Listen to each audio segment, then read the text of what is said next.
2 years after the famous Woodstock Festival. If you wanted to hear some great bluegrass music, possibly mixed with some country and folk, maybe even a little rock, you could go down to a rural part of North Carolina where, just outside Reidsville, you'd find Carlton Haney's 7th annual Labor Day weekend Bluegrass Music Festival. Carlton Haney was known as the P.T. Barnum of bluegrass music back in 1971. What you're hearing now is out in the fields of the Bluegrass Festival. 1965, we started the first Bluegrass Festival at Cantrell's Horse Barn outside of Roanoke, Virginia. Thousands of people come to the Bluegrass Festival each year to see the great musicians. They also come to hear them play with each other because most of the people that attend the Bluegrass Festival pick or sing themselves. People come in sleeping bags, tents, campers. A lot of people sleep in a station wagon with a mattress inside of it. They drive from hundreds of miles. In fact, we've had people from foreign countries like Japan, Canada, a lot of Canadians. The short hairs pick with the long hairs. They get along good together because they got a common interest in the music. And they don't think of one another as one being one part of the country or another, or another different way of life. They all together at the Bluegrass Festival and get along together. 10,000 people came to this festival and got along together. Whole families, young and old.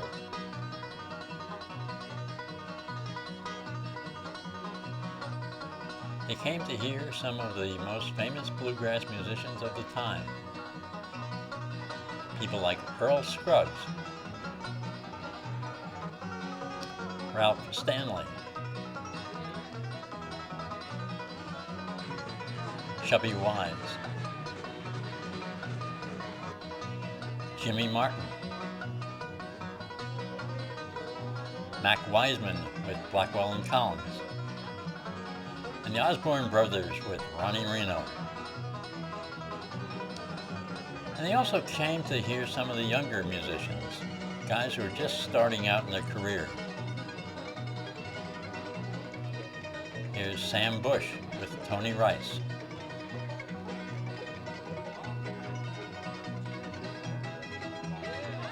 Del McCoury was just about to release his first LP.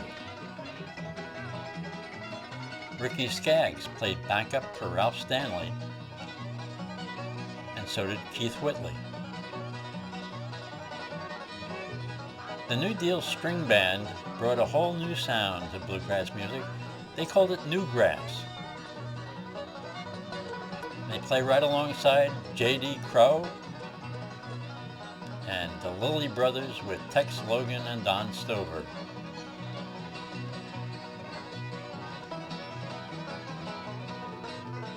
There was even an international contingent.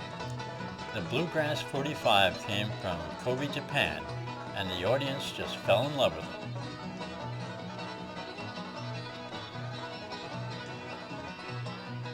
Carlton Haney added a very special guest.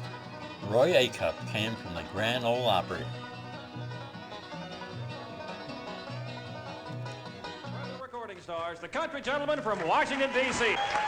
On Sunday night, there were the results of the Music News Awards, and the fans voted the Country Gentlemen as the favorite band of the year for 1971.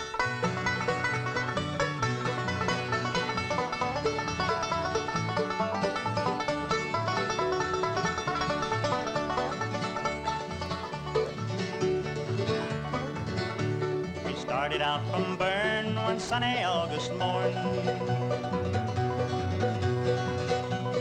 There was just the four of us against the Matterhorn. There was Albert the Australian and John the Irishman. Me and Bill from Britain, mad dogs in the sun. Matterhorn, Matterhorn, and I've tried and I've died to climb the Matterhorn, that mighty Matterhorn. Now, I happened to be there making a film about the festival, And how that came about, well, that'll be a story for one of our upcoming newsletters. But we were shooting the sights and sounds of the festival. Here I am out in the audience with my camera. John Dildine recorded the sound. And our director of photography was Bob Kaler. Here he is shooting Carlton Haney. The result was a Washington Film Group production titled Bluegrass Country Soul. And this film opened in movie theaters in Washington, D.C., and then played as far north as Cambridge, Mass., and as far south as Atlanta, Georgia. And it did fairly well.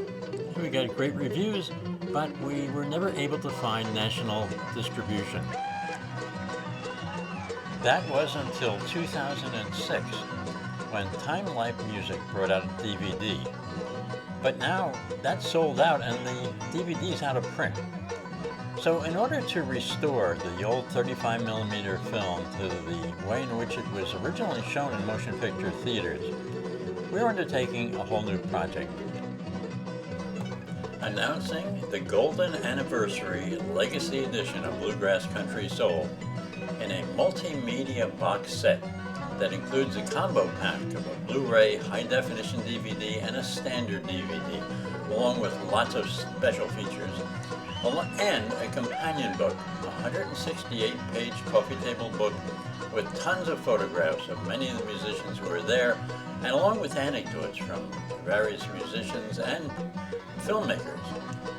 This all comes together in a set that also includes reprints from some of the early Mule Skinner News issues from 1971, and because we couldn't get all the music we wanted into one feature-length film, there's 2 CDs of additional music from the festival.